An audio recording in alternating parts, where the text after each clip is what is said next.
wait for this to load. And I guess I hit OK there. Oh, okay.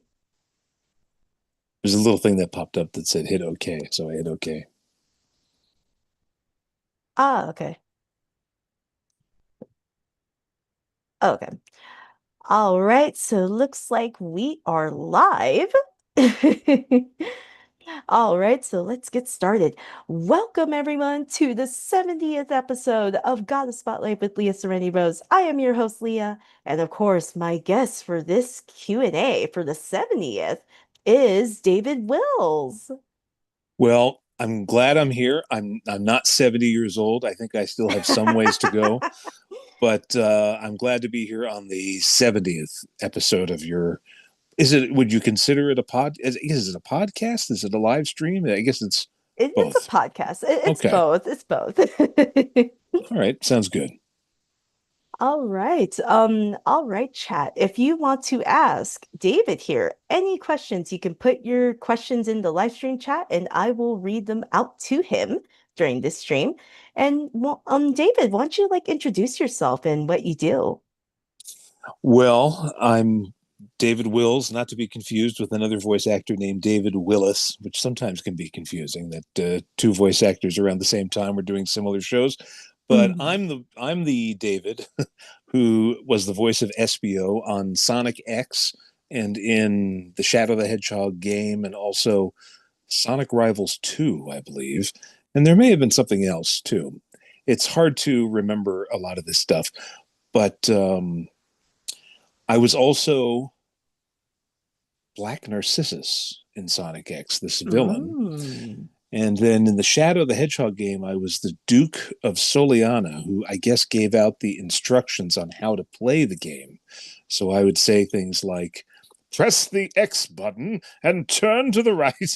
I did it in that kind of Patrick Stewart type of voice. But outside of Sonic, I was the voice of Tyranno Hasselberry on Yu-Gi-Oh! GX. I was the voice of Fergie Fudgehog on Viva Pinata.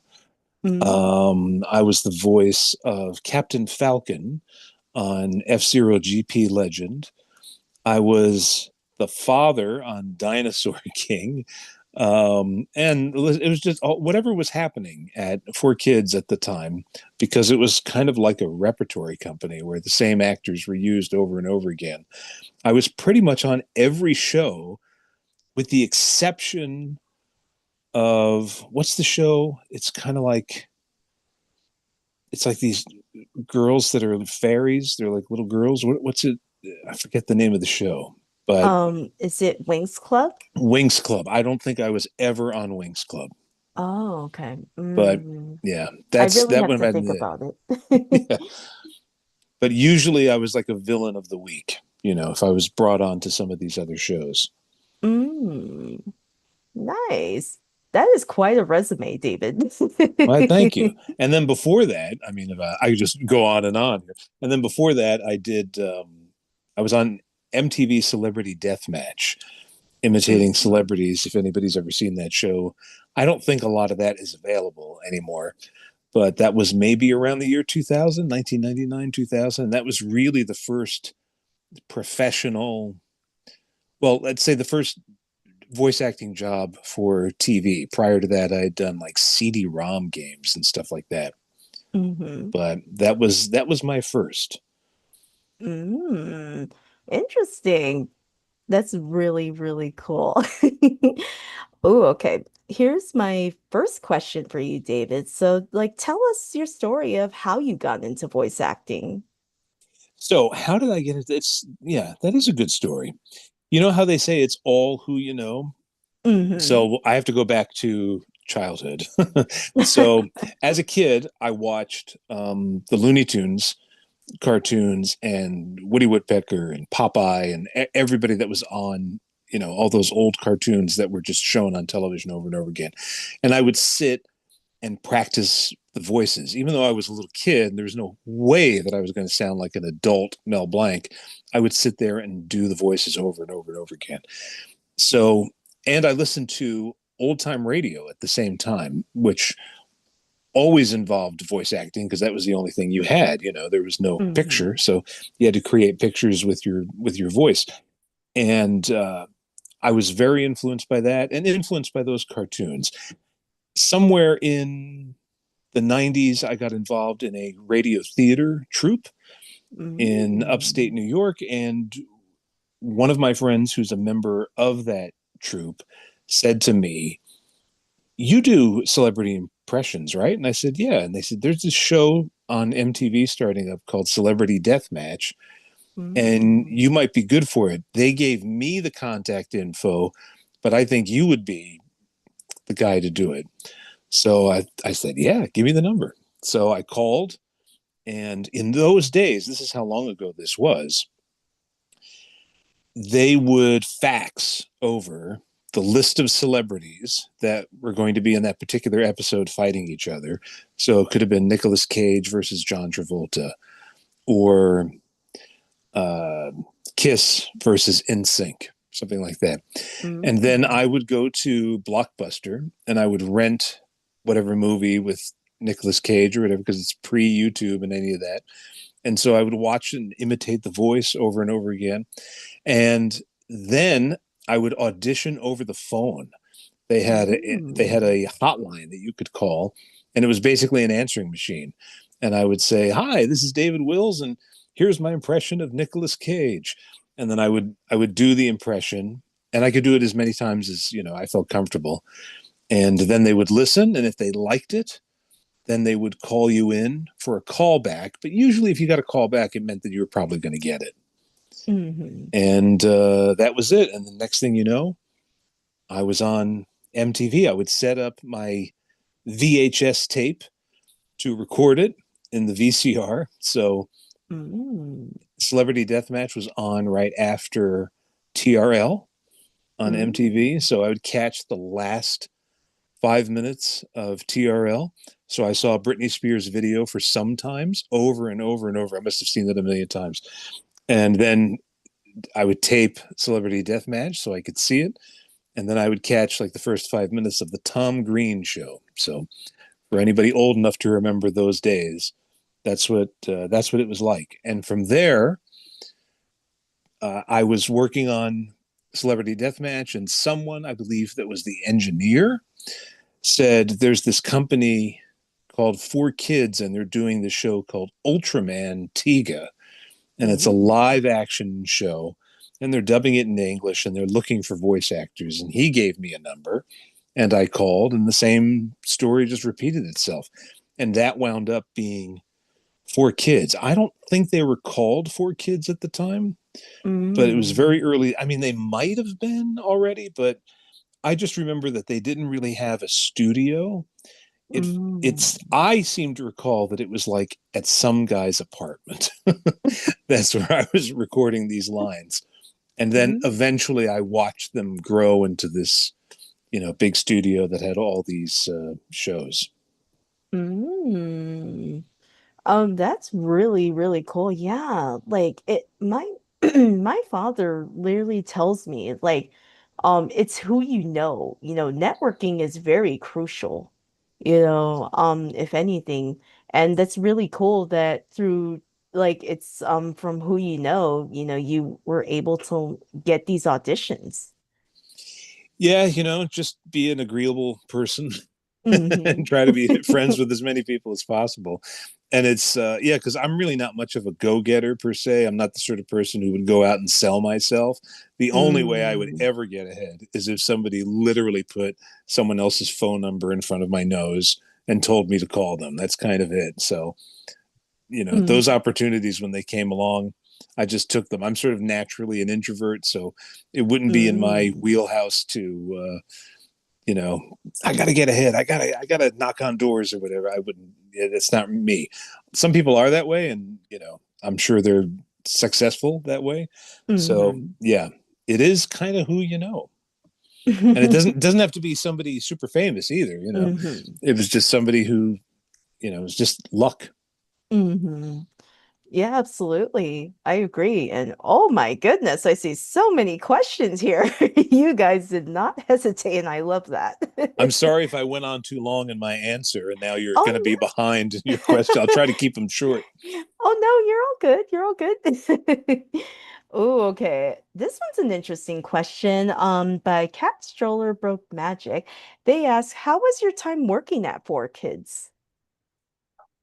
I loved working at Four Kids. I really enjoyed going in maybe 2 or 3 times a week. Certainly when they had two channels, when Hmm. it was CW for Kids and then the Fox Box and all that, and they had to have programming for both. That's when it was very, very exciting, and I loved driving into the city. At the same time that I was working at Four Kids, I was also working at Sirius Radio before it merged and became Sirius XM. So I was on the Mm. air there as a DJ at night. So I would go Oh. and do voiceovers during the day, and then at night I would, you know, walk up to 48th Street and go to the McGraw Hill building, which is where their studios were, and then I would be there all night long. So those are busy days, but those are great times. And one of the great things about Four Kids was they had this awesome kitchen area. And I was always kind of a moocher, and I guess I still am. So I would always immediately grab free coffee, look around for a slice of pizza that may have been left behind, and then maybe on my way out, grab a couple of sodas, cans of Diet Coke for the road. So, I mean, those are the kinds of things that I remember. But in general, I had a great time. I got along with everybody. The actors rarely recorded together, so if we were seeing each other, it was in passing. Mm. Yeah.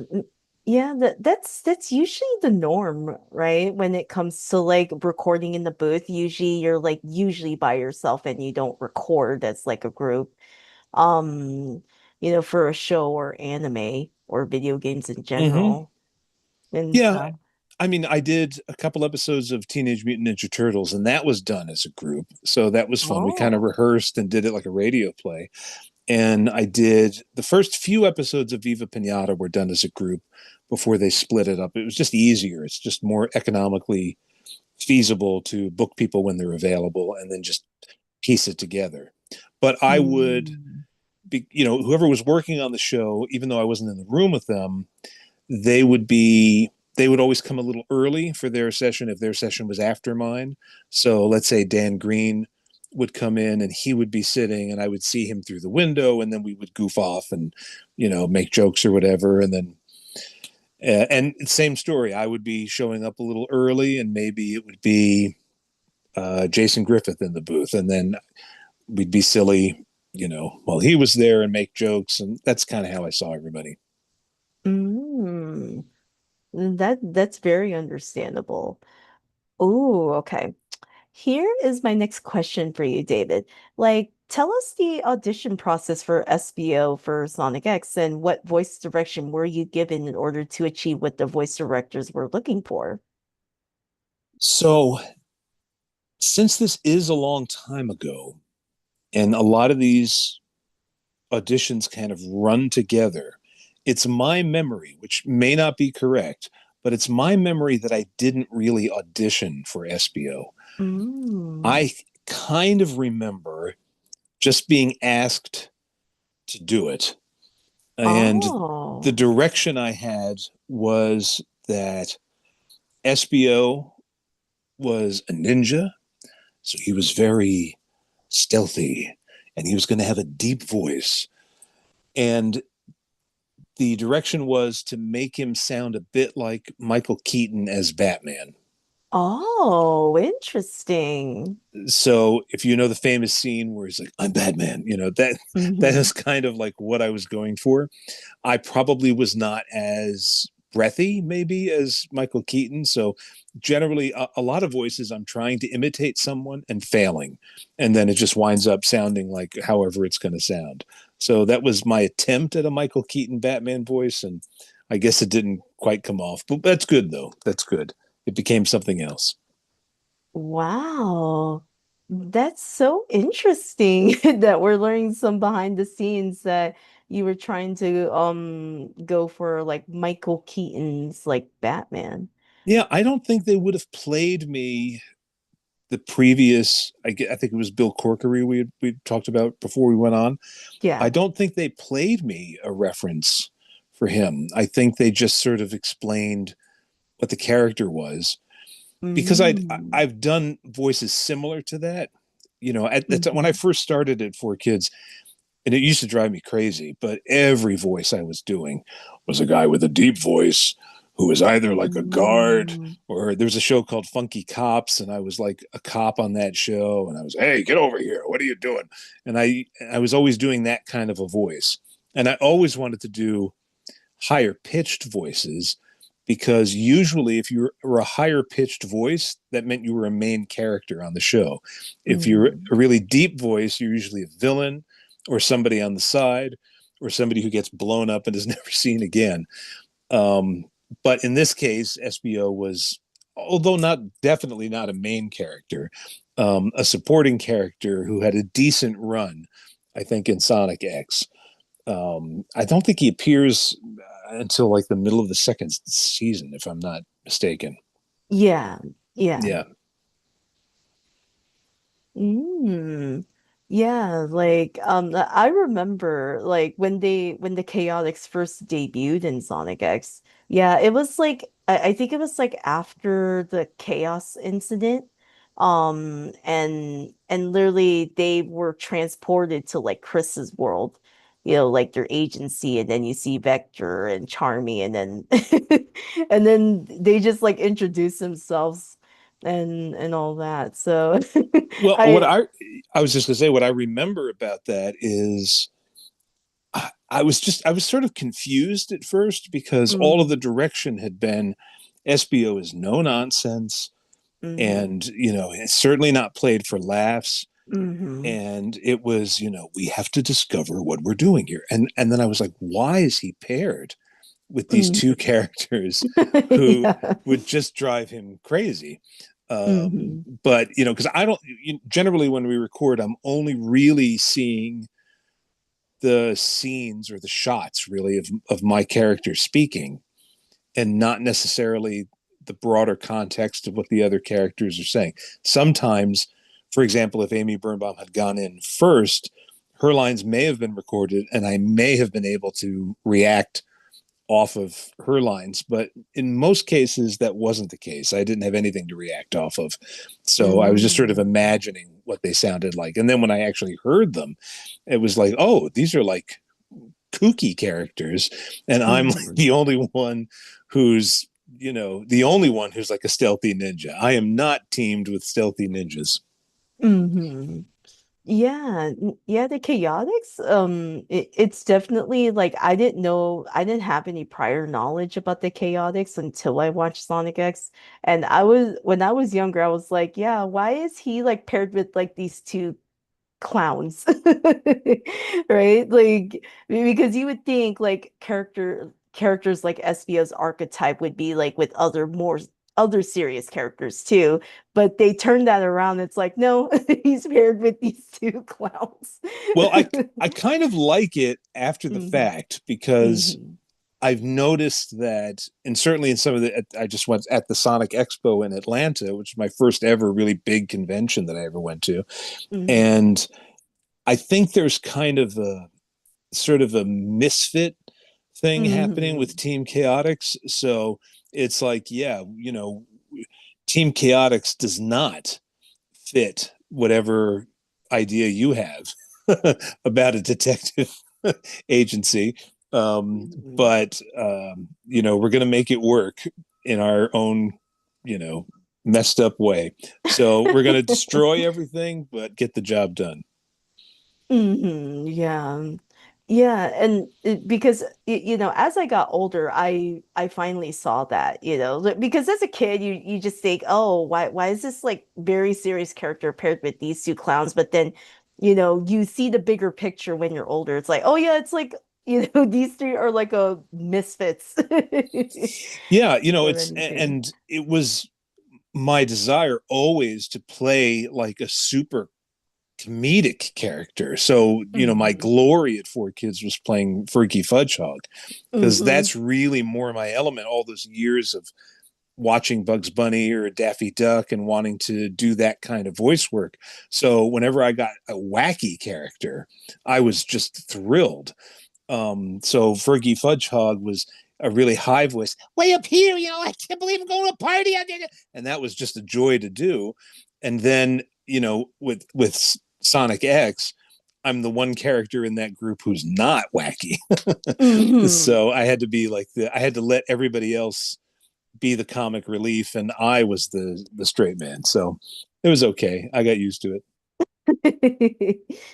Yeah, like and I think, I'm not sure if you were aware that this year, like Sega actually released an audio drama featuring the Chaotix, and I want to know your thoughts, like if you like seen or listened to it, because they really dive into their dynamic in a more like very deeper and emotional way. So, it's interesting.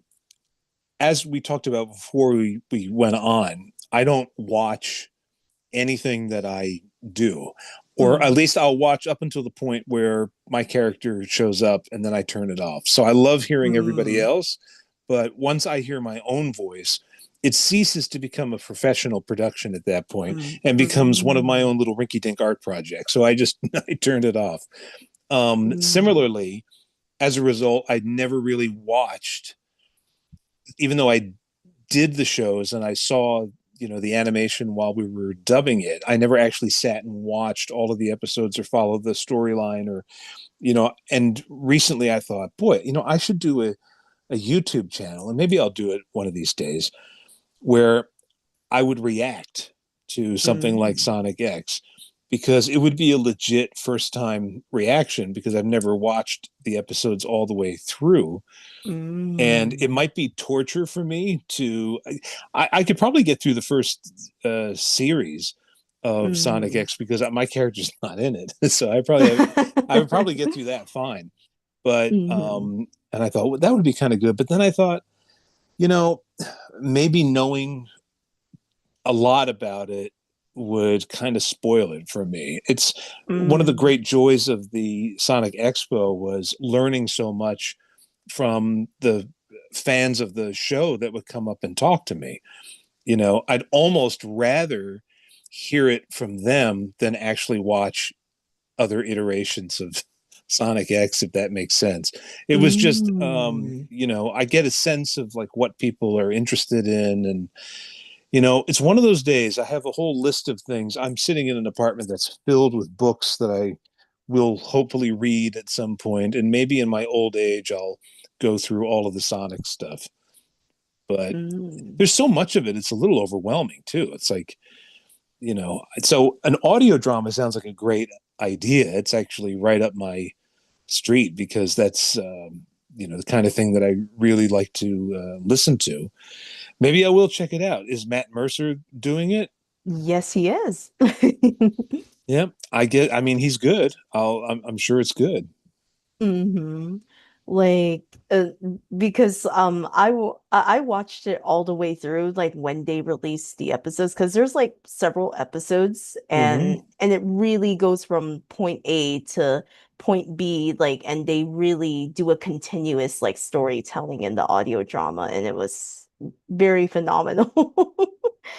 Um, so it's something I highly recommend, Okay. if you want to like listen, and you get a better understanding of like their dynamic, the chaotic dynamic, other than just the misfits. Like they really have Right. like this really, really great like character development. Like all three of them have like great character development in that audio drama. So is there like a secret, deep, abiding love between everybody? Like everybody really deep down inside respects each other, and is it one of those kind of situations? Yeah. Okay, Hmm. like a Kirk, Spock, and McCoy. If Hmm. I can use the Star Trek triumvirate there. Oh, okay. I see this very interesting question by David M. Zengi. Have you met the other voices of Espio, Bill Corkery, Troy Baker, or Matt Mercer? That's your question. I've never met them. It's only since June of this year that I started doing any events at all. So Mm. I would love to meet them. I think that would be great. I said this at the convention. I said, boy, wouldn't it be great with all of these shows if they did like a Spider-Man No Way Home and just had all the different actors, appear, maybe just even for like a moment or two to have different voices. Cause that would be kind of fun. But it would be great just to meet any of them. I Mhm. think it would be fun. It would be a very quiet, monotone kind of conversation between four Espios, but yeah, it would be fun. Yeah, yeah, absolutely. Because I feel like Espio is one of the like characters whose voices despite having like four BAs as of right now, it's like his tone has been the most like at least other than Blaze have like very consistent. Like the voices have been like very consistent. Yeah, it was when I was doing that voice. I guess I do have a naturally deep voice, but that's deeper. I mean, that's really going into my lower register doing that voice, and there really wasn't much room for me to maneuver, having to speak Mhm. so in such a deep tone throughout everything. That anytime that SBO sort of got excited or exasperated, which wasn't often, but I was always Mhm. like, oh, thank God, it's giving me a chance to get out of this trough of, just being kind of monotone. Mhm. But people have seemed to enjoy it over the years. So it's great. And I know that there are slight differences with the other, because I did hear them on the voice compare thing Mhm. on the behind the voice actors, and everybody has kind of their own different take. I think Mhm. mine is probably a little less gravelly than some of the other Mhm. ones I've heard. Mhm. Um, but yeah, but nobody would hear it when I was at the Sonic Expo because of the atmosphere in the uh, that hall where everybody was greeted. It was very. I was asked, can you do this as SBO or you do that, and I would do it, but it was I had to speak so quietly that nobody could really hear me do the voices. One kid was like, "Could you Oh. please do the voice of Espio?" And I was like, "Yeah, I'll do it. Yeah." He was like, "What? What?" And I'm like, "Yeah, you're gonna have to get like super close. I should have like a handheld microphone with a little speaker if I'm going to do Espio's voice because I have to be super quiet when I do it." I mean that's understandable because like when you're at conventions, there's like so much like background noise and it gets like I feel like, our voices do get flooded, and it's kind of Yes. hard to hear because yeah, because I've been to my fair share of conventions and when I'm talking to my friends, it is hard. Like I feel like I have to like raise my voice. Yeah, when I was doing like a higher pitched character, I can cut through the noise. So when people were saying do Hasselberry, I would be like, I got Dino DNA. Everybody could hear that all over the convention. Mhm. But SBO was just really tough to perform for people. I managed to do it with microphones, like they would hook up little microphones and record stuff. But yeah, just on the fly in a crowded room, it would be difficult. Yeah, very understandable. Here's my next question for you, David. Like, what is the biggest misconception aspiring voice actors have about working in, voicing for animation, gaming, and cartoons? Probably that voice actors make a ton of money. I mean, maybe some do. I certainly didn't. It's probably even it's probably even more difficult to make money nowadays because I feel Hmm. like it's the whole business has moved ever since COVID. It's moved to like a home studio model. Hmm. And on one hand, it's great because it seems to have opened up a lot of doors for people who might not have been able to travel to New York or Los Angeles or wherever, and they can just record it at home. But generally, to be financially successful, you would have to really like hook into some big show and really be the voice of a character that where there's movies and there's this, that, and the other, and you also as a voice actor you kind of have to do a whole bunch of things like you can't just do one show. You're going to have to do like Mm-hmm. 12 shows. Mm-hmm. And yeah, and just keep that going. But that's probably the biggest misconception. I guess when I first started, people were back in the early 2000s, they were like, "Oh, well, you're on TV. You must be, money must be pouring in." I'm like, "No." They only needed me for 1 hour this week. So, it's not like it's a 8 hour job every day. It could be Mm-hmm. 1 hour. I could get 2 episodes done in 1 hour, if I only have a few lines. So those Mm-hmm. are the things to keep in mind. So it's generally good to just do as much of it as possible to keep the income stream rolling in. Mm-hmm. Yeah, absolutely. Like, yeah, I feel that's like like you said, it is a big misconception, because you hear about these like, professional voice actors who are like announcing, oh, I'm like in this role, right? When they announce a new role that they're in, and aspiring voice actors like, oh, they're probably making a lot of money when that's not really the case. And like you said, it's not like a 9 to 5 job, when you're doing Right. an, you said like you sometimes it could just be like an hour, you know. So it's a very true fact because I think like other voice actors I had on my podcast, they said sometimes you have to have like some other thing you have to do in order to keep the income coming. Absolutely. Hmm. Especially with 4 kids. So when they had those two channels that they were providing content for, that was Hmm. wonderful because I was in pretty much every show they did. So it Hmm. would be like, we need you for 2 hours here, 4 hours here, 3 hours here. And you would say, great, okay, that's some decent work. But then there would be nothing for months, until the Hmm. next round. Okay, we're starting up the next season of the show in 2 or 3 months. What are you going to do for 2 or 3 months with no work? So Hmm.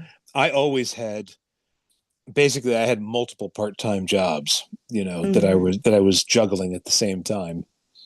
So if Hmm. it was like doing script adaptations, or I worked at a university for a while.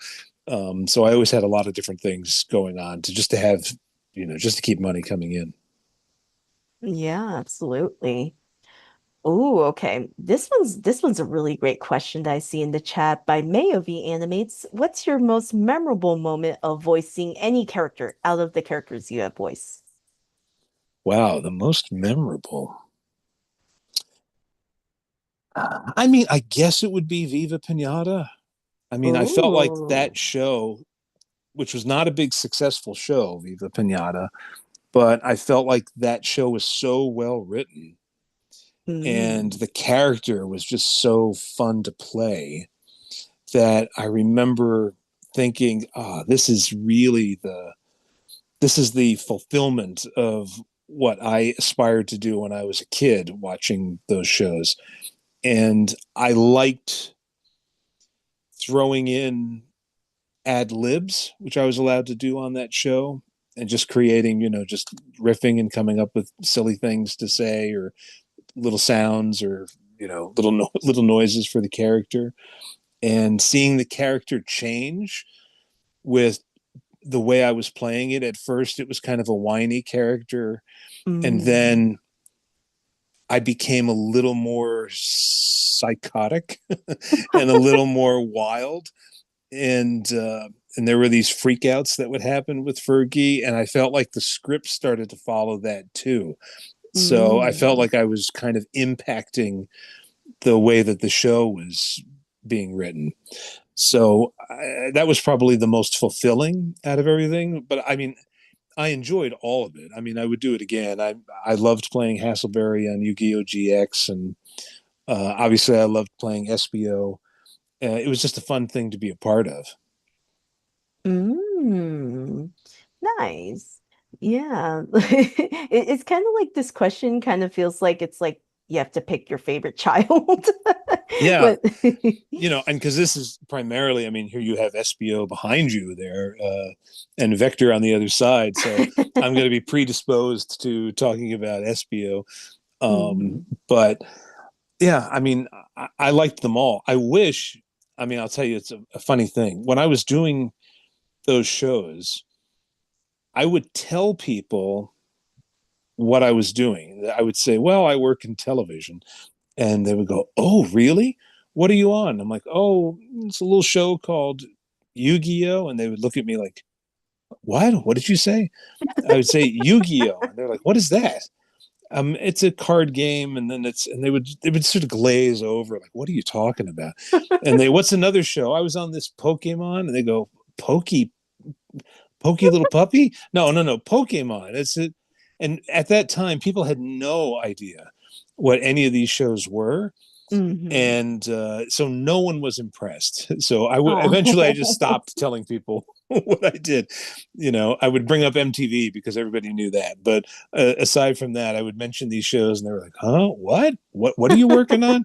When is it on? Oh, Saturday morning. Oh, I'm not getting up Saturday morning. Okay, great. Then don't watch it. What can I do?"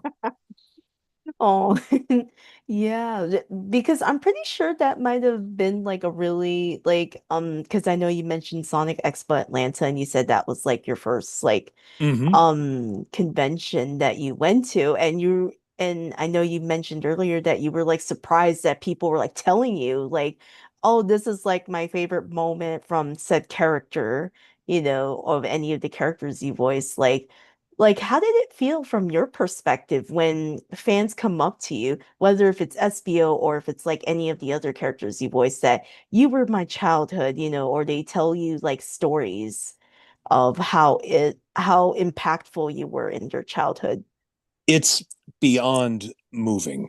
It is just you couldn't. I mean, I can't even put into words just how phenomenal that is. It's just exceptional to hear these stories because, again, like I said, I was telling people I was working on these shows, and they looked at me like I was crazy 20 years ago.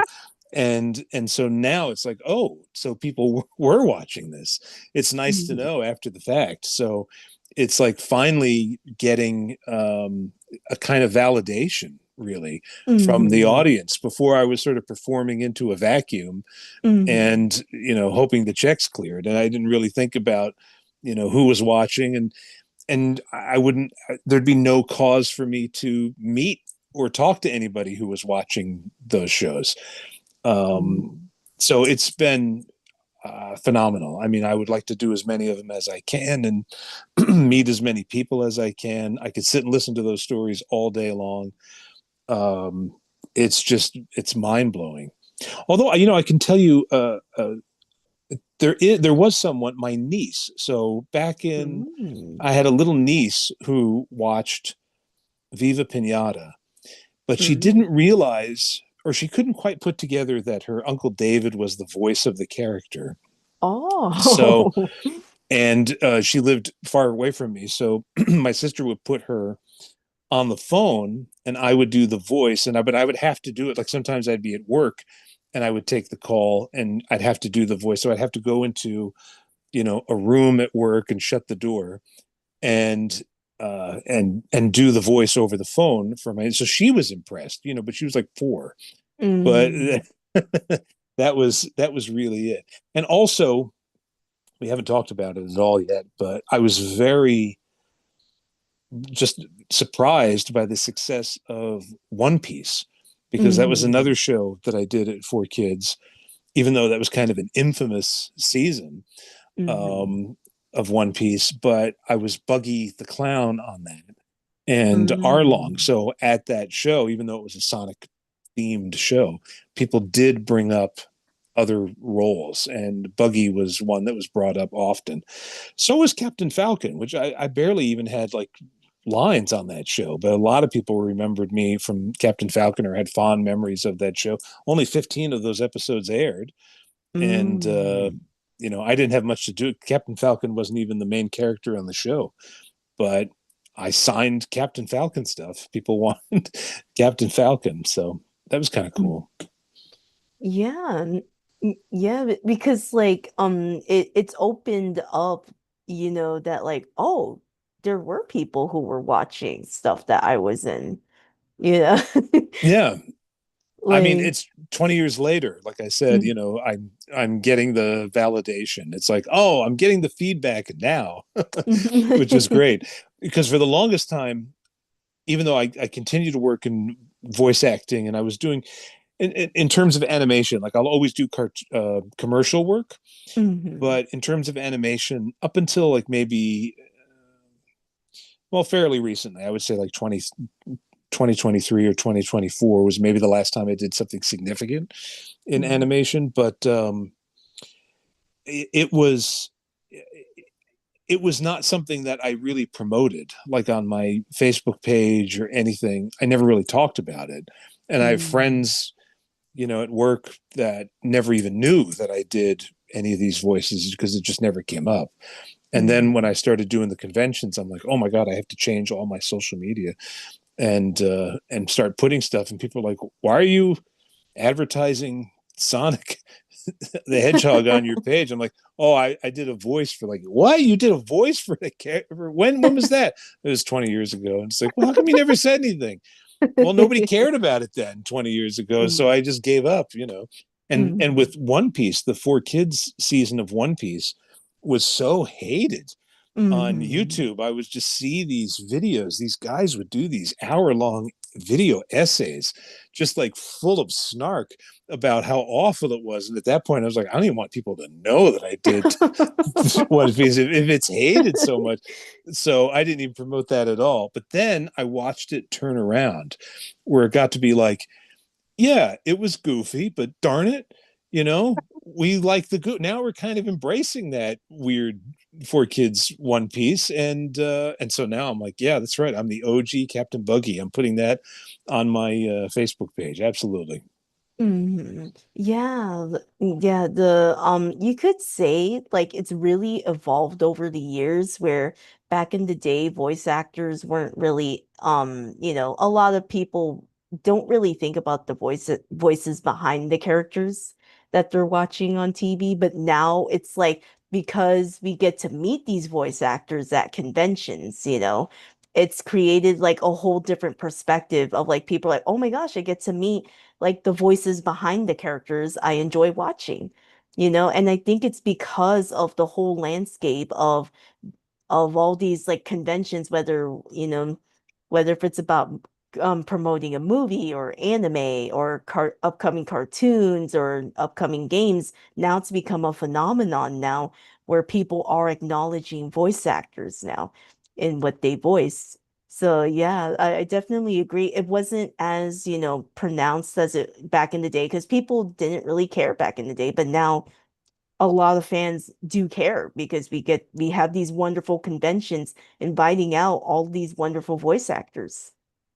Well, the convention scene so far has just been so wonderful, so rewarding, and probably the thing Hmm. I like the most about it, and that I'll just keep on my Instagram page. I'll just keep promoting is people that show me their artwork or give me their artwork. Maybe they've drawn Espio, and they certainly do a better job of it than I do because I tried and I was terrible. But they draw Espio, or they do, um, some kind of crafts with the characters.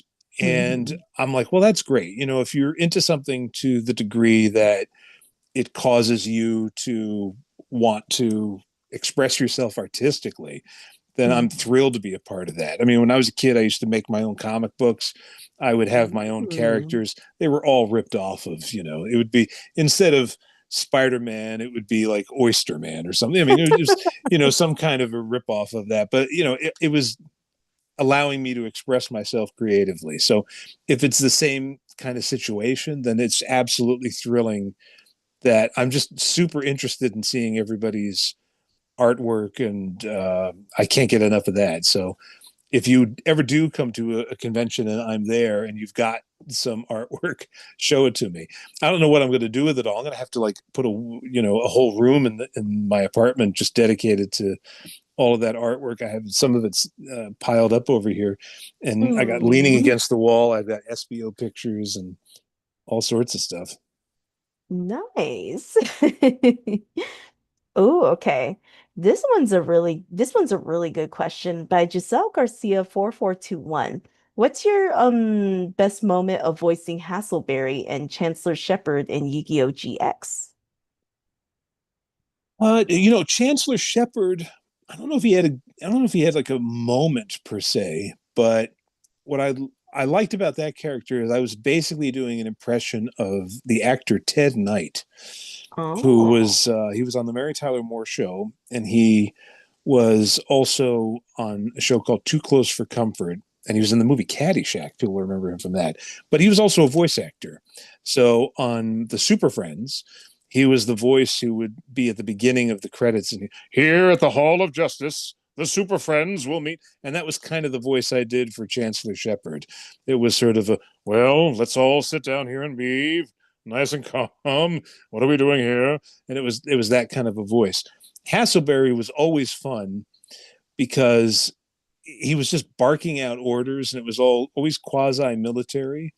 Mm. But the Hasselberry story that I tell, I don't know if it's my favorite moment. It might be my worst moment as Hasselberry, but um, since I didn't really watch the show and I didn't know what the Shadow Realm was all about or anything like that. Mm. So I came in one day and they said, well, in this episode, you go to the Shadow Realm. And I thought, that's cool. Am I going to have like adventures in the Shadow Realm? We're going to go into the Shadow Realm. And they're like, no, no, it's kind of the end of your character for a while. And I'm like, oh, so I'm out of work? Is that what you're saying? Because I was having a good time, and they're like, "Don't worry, we'll figure out a way to bring it back. Don't worry." Um, but yeah, I like that. What I also couldn't figure out about Yu-Gi-Oh! GX, or all those shows in general. I mean, if you look at Hasselberry, he is Mm. this buff guy. I mean, he's working out, huge muscles, big biceps. I mean, he's ready for anything that's going to come down. He's prepared, and yet, right at the point where in real life you would actually use those muscles and fight, he just whips out cards. So you're like, why go through the hassle of working out and being being a muscle man if you're never going to use because they always talk about fighting but nobody ever does anything. But I guess that's fine. That's fine. It's better. It was a show that was on Saturday morning, so that's fine that it was all done vicariously through cards. But I mean, if I'm proud of anything with Hasselberry, I'm proud of the fact that his I got Dino DNA became a weird internet meme that someone on YouTube made like this supercut of him giving a speech and kept inserting I've got Dino DNA. I have a couple of lines like there's that, I got Dino DNA. I must have said that 1,000 times at the convention, but that's fine. And then on One Piece, there's a scene with Arlong who, and I don't want to, I'm not saying anything negative about the writer of that episode. In fact, I'm glad they wrote what they did because it's so quotable. Um, he says something like, "If you don't have the cash, then you're out with the trash. Feel free to quote me." And then he goes, "Yeah," like a professional wrestler.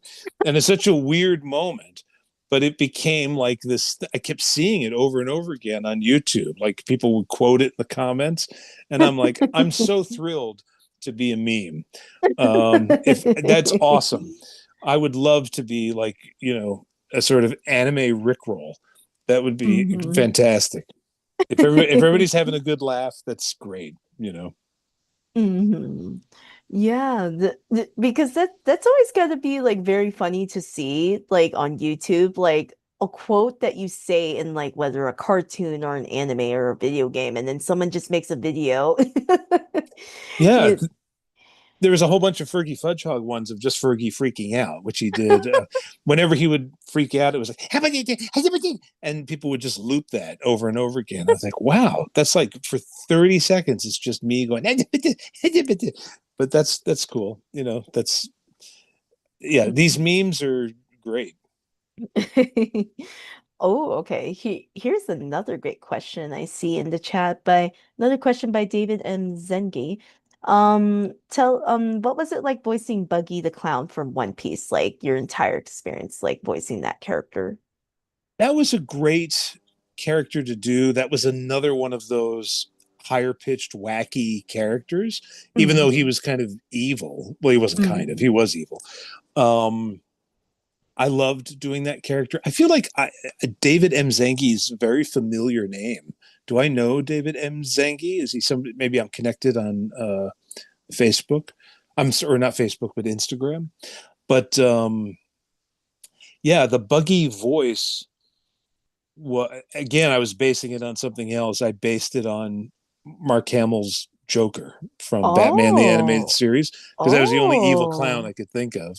Um, mm, and somebody had a video where they talked about it was a comment about my performance on one of those horrible, the four kids version of One Piece is crap and we should never watch it type of essays that people were doing 10 years ago. But somebody left a comment and they said, well, I like David Will's version of Buggy because he's not trying to do something obvious, like sound like Mark Hamill as the Joker. And I'm like, really? I got news for you. I was trying to sound like Mark Hamill. I must suck because you didn't pick up on it. But I like doing that character. That was another big freak out character. The only thing about that is I did a lot of shouting. I did a lot of screaming, and mm. I did always kind of complain after the fact that it would just tear up my throat, doing a lot of shouting and screaming. I would go in sometimes and they would say, you're going to villain in this episode. I'm like, oh yeah, what do I do? And they go, well, you scream a lot. Yeah, it's Screamo. That's the name of the character, and that's his superpower. He screams, and he's going to be screaming for 30 minutes. And I would always say, well, let's do this stuff. Don't book anything after that because I'll have no voice left after I'm shouting. But Buggy went from being, oh yeah, Big Nose, oh yeah, to what? So there was like a little bit of screaming. Wow. That's really interesting that someone said, "Oh, it's good that he's not trying to imitate Mark Hamill's Joker," when that was That was actually the exactly what I case. was trying to do. Yeah. Then I think it really shows that like it's a lot of people are like not aware. Well, I mean, I probably just didn't sound like him at all. You know how it is like Hmm. when it happens with voice actors too. You have an idea of what you sound like in your head, and then somebody Hmm. plays a recording of you, and you're like, "What the heck is that?" And they're like, "That's your voice." I don't sound. There must be something wrong with the tape machine. No, that's you. That's what you sound like. Well, I don't want anyone to hear me anymore. That's what I sound like because I don't sound like that in my head. The sounds floating around in my skull. It doesn't sound like that. So maybe that's what it is. Like I probably thought I did sound like I was probably patting myself on the back for doing such a great job sounding like Mark Hamill and then wound up sounding nothing like him. But that's fine. Oh. Ooh, okay. Here's another question I see in the chat by Blue Baron 6858. Um, they basically ask about your time working on Tai Chi Chasers as talk. And I guess the show never finished dubbing, I think. I think Probably, yeah. I think the character was called Hack, Hak. Was that what his oh. character was called? It was a while ago. I hate to say it, but that voice that I did for that character was essentially an angry version of Fergie Fudgehog. That was pretty much Mm. the same thing with no whine whatsoever. I'm not sure what happened to that. There was another one we did called Chaot. Was it Chaotix? Oh, Yeah, yeah, not Team yeah. Chaotix. It was just Chaotix. I think it was a card. It was like a Yeah. homegrown card game or something like that. Hmm. Um, was it called Chaotix? I think it was. Yeah. I Um, think it was chaotic, I think. oh, Chaotic. That's right. Yeah. Maybe that was it. Yeah. Yeah. So, yeah. I mean, all I remember about that character Hawk is that he resembled a character in another show. There was another show because Hawk was like a little cat or something, and there's another show with a cat, and I thought they were like pretty much you could swap those characters out. But yeah, it was like an angry Fergie Fudgehog. It was just like, no, I hate being over here with you guys. It was just like that kind of a voice. Mm. Yeah, like yeah, it does get a little confusing because we have chaotics, Right. here, and then we have chaotic, and it's like it's just a one letter difference. Yeah, I think with Chaotic, it was sort of like, was it like Flash animation or something? It was a different style of animation. I mean, it looked kind of cool, the show, but I don't recall much about it. In fact, it was one of those things where I didn't even think I was in it until Mm. somebody played me a clip, and then I'm like, oh yeah, I am in it. Okay. And they're like, yeah, and you had a pretty big part. And I'm like, really? I have no memory because a lot of those things, when I would go to record, I'd be booked for like 3 or 4 hours, and I would do like a whole bunch of shows in Mhm. one shot. So it was just like, okay, now we're gonna do Yu-Gi-Oh. All right, now we're gonna do Sonic. Now we're gonna do. So I was just going back and forth, from studio to Mm. studio, doing whatever I could. Mm. Ooh, okay. Here's my next question for you, David. Like, is there any like personality traits that you share with any of the characters you voice? Well, I'm definitely not a stealthy ninja, and I don't keep my cool like Espio. I wish I would aspire to be Espio, but I don't. Yeah, I'm not calm, cool, and collected. Sadly, I probably have more in common with Fergie Fudgehog than any other character. Um, I am pretty high strung a lot of the time, so I'm probably more like that guy. Actually, there was a character on F-Zero GP Legend called Super Arrow. I don't even know Mm. if those episodes aired, but he was kind of like a wacky superhero type. I probably related to that character too, but yeah, I'm probably most like Fergie Fudgehog. I'm definitely not like a Mm. muscle bound Hasselberry military guy who's calling everybody Sarge and everything. I don't have, that's not me. I mean, I know people like that, but that's not me. SBO, yeah, not me either. I'm probably more like Fergie. Interesting, interesting. Oh, okay. Here is another question by Giselle Garcia 4421. What's your favorite duel in GX? And she said hers is mine was the duel between Jade and Aster against Serena, where Hasselberry is a dinosaur and Cyrus as a cart. Wow. So I don't remember specific duels.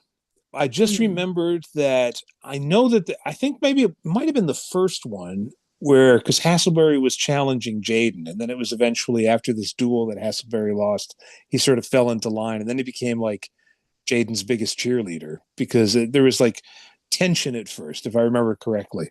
hmm Because again, I haven't watched it. I remember doing it, but I haven't watched it. But um, I liked those duels because you had to, the way that you read the line became almost like second nature.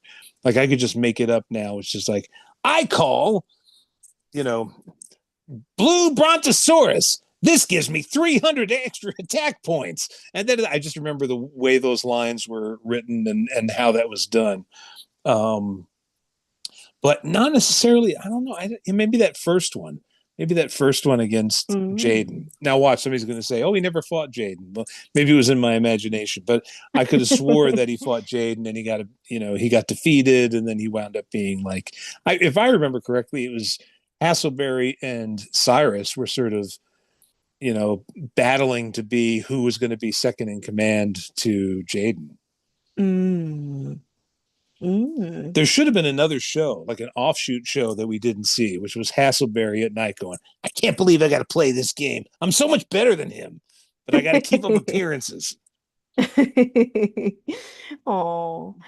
Oh, okay. I see another interesting question here. Um Another question by David Mzengi. What was your memory working with the late Carter Cathcart who played Vector, the leader of the Chaotix in Sonic X?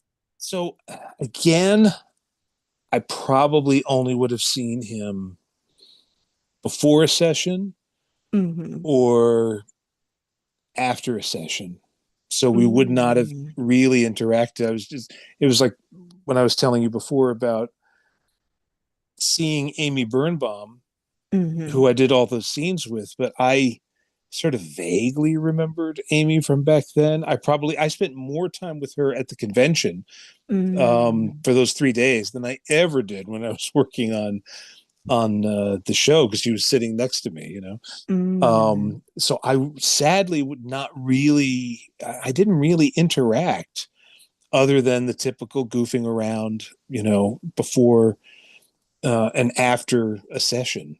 That would have Mm-hmm. really been it. I didn't even realize that he did the voice, just like I didn't realize what part Amy was playing until it was told to me years later. It's like, oh, Amy played really? Oh, I didn't know who played so yeah, it's kind of weird. I mean, I guess it's probably, hopefully the illusion works and it sounds like we all are in the same room and interacting with each other, but for the most part we're not. And one of the strange things about Four Kids was the way that it was laid out. Mm, There was a recording studio. Usually there, you want studios to be kind of next to each other, but there was mhm, one that was in between.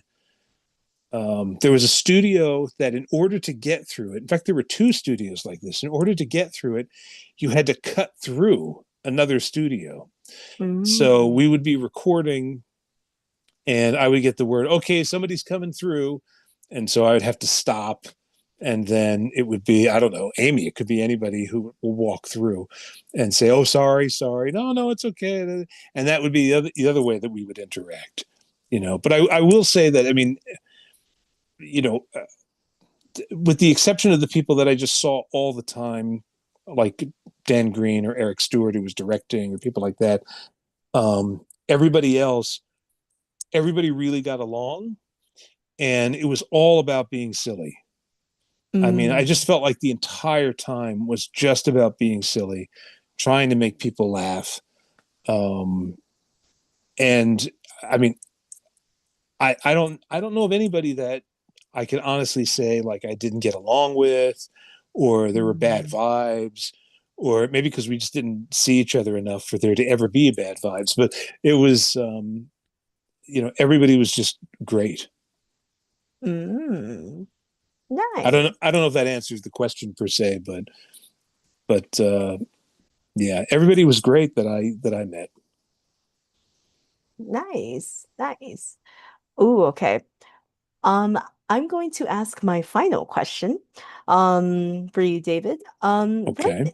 What is a genre or character archetype that you haven't played yet that is at the top of your voice acting bucket list? Hmm. Well, I've certainly played evil enough. I've played evil so much. Villains are fun to play, but I've played a bunch of them.